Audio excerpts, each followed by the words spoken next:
Des pizzas, du japonais, mais aussi des bouquins, des vêtements, des DVD. Bref, on se fait tout livrer par des livreurs à vélo, comme ce monsieur qui nous rejoint, Jérôme Piment. Joli. Ouais, très beau livreur. Très beau livreur, sur un très beau vélo. Installez-vous, mon cher Jérôme. Magnifique. Bonsoir, comment ça va? Ça va bien, ça va bien. Et ça va bien, ça va bien. Alors c'est marrant parce que on dirait plus un comment dirais-je, quelqu'un qui fait de l'escalade. J'en ai Plutôt fait, ça m'a aidé à m'équiper. Un alpiniste, parce que vous avez un casque, vous avez des mousquetons, vous avez tout un harnachement. Est-ce qu'il faut ça pour être livreur? Pas forcément. Moi, j'ai appris ça parce que j'ai un prof d'escalade qui m'avait dit que c'était mieux de porter sur le bassin que dans le dos. Ça économise le dos.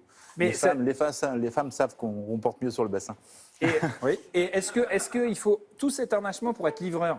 Quand on est livreur, on est livré un petit peu à nous-mêmes. On n'a pas d'agence, donc il faut un petit peu son bureau sur soi. J'ai pas de tableau de bord, donc je mets tout dans les poches pour avoir tout à portée de main. Vous avez votre bureau que vous emmenez un petit peu partout. Est-ce que Voilà. je peux vous poser une question indiscrète d'abord? Enfin, indiscrète, un peu. Enfin, quel âge vous avez? J'ai 47 ans. Vous avez 47 ans. Depuis 2 jours. Depuis 2 jours. Bon anniversaire. On vous souhaite bon anniversaire. Non, parce qu'en fait, quand on pense aux livreurs à vélo, on voit toujours un jeune mec, un jeune étudiant. Non pas que vous ne soyez pas jeune, mon cher Jérôme, mais je pensais avoir un jeune livreur, un étudiant et tout. Donc en fait, tout le monde fait ça, en tout cas à tous âges. On peut faire de la livraison à tous âges. On peut surtout faire de la livraison à tous âges. Aller à Longchamp, il y a des politiques qui font ça très bien.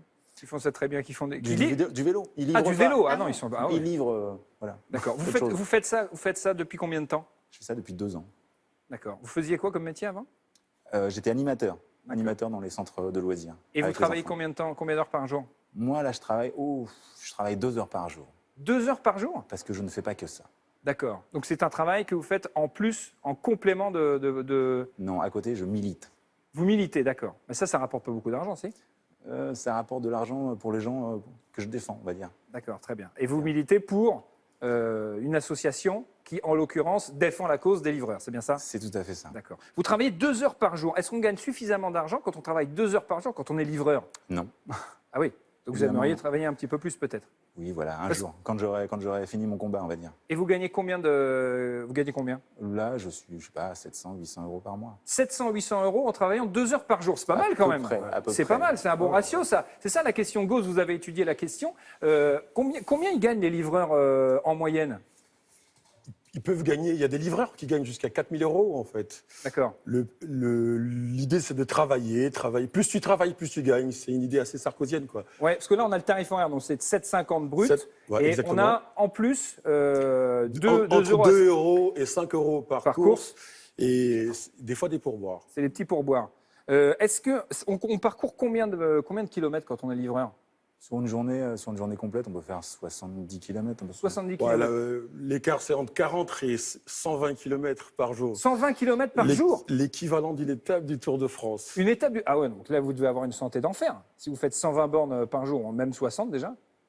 On a une santé d'enfer, c'est pour ça qu'il faut un petit peu lever le pied et réguler, quoi. Ouais. Vous n'êtes pas dopé? Je me dope au riz au lait, en fait.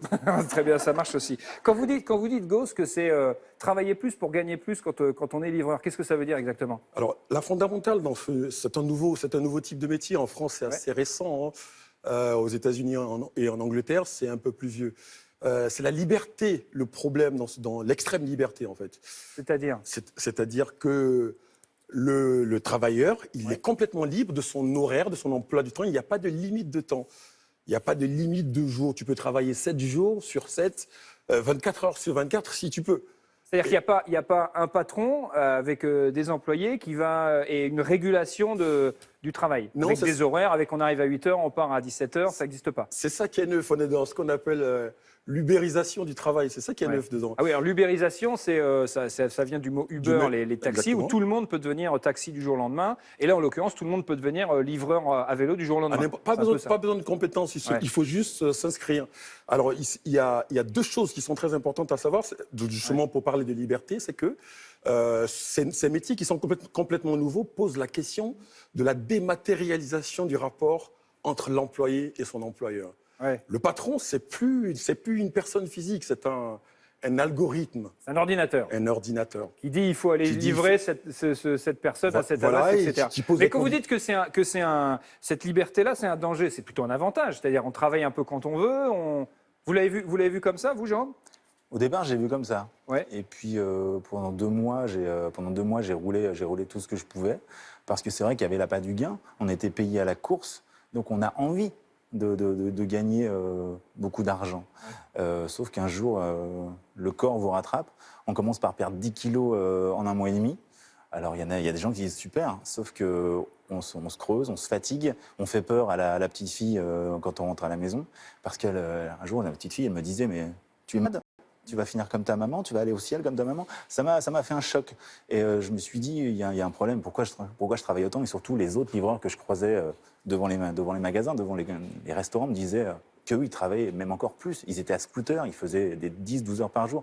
Comme les gens d'Uber dans les voitures qui travaillent 14 heures par jour. Ils commencent à 4 heures du matin avec une application, ils enchaînent toute la journée. Vous dites voilà. le fait que ça ne soit pas encadré, ça pousse les gens à bosser beaucoup pour gagner La liberté. beaucoup. Le problème, Ouais. c'est la liberté, le libéralisme. D'accord. à la Mais limite. j'ai du mal à croire que ça peut s'inverser parce que moi, je suis client. Je suis pas. Je veux avoir mon japonais, mes sushis. Je veux commander des habits pour mes enfants. Je veux toujours appeler des livreurs et des Effectivement, organismes de livraison. on a une espèce de nouveau confort, en fait, Ouais. de se faire livrer chez soi. Ouais. Mais on délègue aux autres la possibilité, en fait, le travail de forçat, respirer Ouais. le dioxyde de carbone dehors Ouais. pour pouvoir avoir son confort à soi. Ouais. Est-ce que c'est l'avenir de la société finalement d'avoir ces modèles de Nathalie Chuc? Oui, vous savez que les politiques n'en parlent quasiment pas, à l'exception de Emmanuel Macron et Nathalie Kosciusko-Morizet, qui nous a expliqué récemment que de son point de vue, on va bientôt aller vers la fin du salariat. Aujourd'hui, Ouais. 90% des D'accord. gens qui travaillent sont salariés et elle pense que ça peut évoluer. Et ça pose un vrai problème. Pour l'instant, les politiques ne s'en occupent pas du tout. Problème de protection sociale. Protection sociale, c'est ce que vous évoquiez à c'est- l'instant. Pour terminer, Gauze. C'est pour ça que c'est important, en fait, le combat que tu mènes Ouais. pour défendre les autres livreurs. C'est hyper important parce qu'il dessine l'avenir de la société, le rapport au travail. Ouais. On en arrive à être subordonné à une suite logicielle. C'est incroyable. On est dans Matrix, on est dans Brésil. Ces films soi-disant On est fictifs. dans un monde de science-fiction. On est subordonné, parce que là, on parle de l'indépendance des coursiers. Il faut savoir que ces coursiers travaillent sous les ordres d'une plateforme. Qui leur donne des ordres? D'accord. Qui leur donne des ordres? On peut travailler quand on... C'est difficile de s'inscrire sur des créneaux horaires. Et ensuite, quand on travaille, on est mené à la baguette, quoi. Qu'est-ce qui se Donc passe en fait, si vous refusez un boulot Vous avez une mauvaise note ou vous avez des On est bons points, des noté, mauvais on est points noté, strikes. on est Ils ont des noté, strikes. on est Ah ouais. noté, on est classé, on est sanctionné évidemment. Ce matin, j'ai reçu un SMS d'un jeune livreur qui me dit ben voilà, hier il pleuvait, je me suis déconnecté parce que j'avais pas de frein sur mon vélo, je voulais pas tenter le danger. Ouais. Il a reçu un mail ce matin que pourquoi c'était fini pour lui, quoi. Il travaillait plus, c'était pour Deliveroo. Donc, à la question combien gagne mon livreur, il peut gagner bien sa vie, mais s'il travaille énormément et malheureusement sans vraiment de régulation et sans protection. C'est un Alors, à métier l'avenir, métier si on est dans un monde de science-fiction, ça pourrait être ça, regardez. Les drones livreurs, les drones facteurs plus précisément, parce que la Poste est en train de mettre au point un drone de livraison. C'est un prototype qui peut embarquer des paquets pouvant peser jusqu'à 4 kg dans un rayon de 20 km. Alors, il se déplace à 30 km/h quand le prototype de Google peut atteindre 200 km/h. Enfin, en même temps, c'est un drone de la Poste, donc on comprend son temps. En tout cas, pour l'instant, la Poste envisage de l'utiliser pour desservir les zones isolées dans des situations d'urgence. Merci beaucoup, Jérôme. Merci d'être venu nous rendre visite. Vous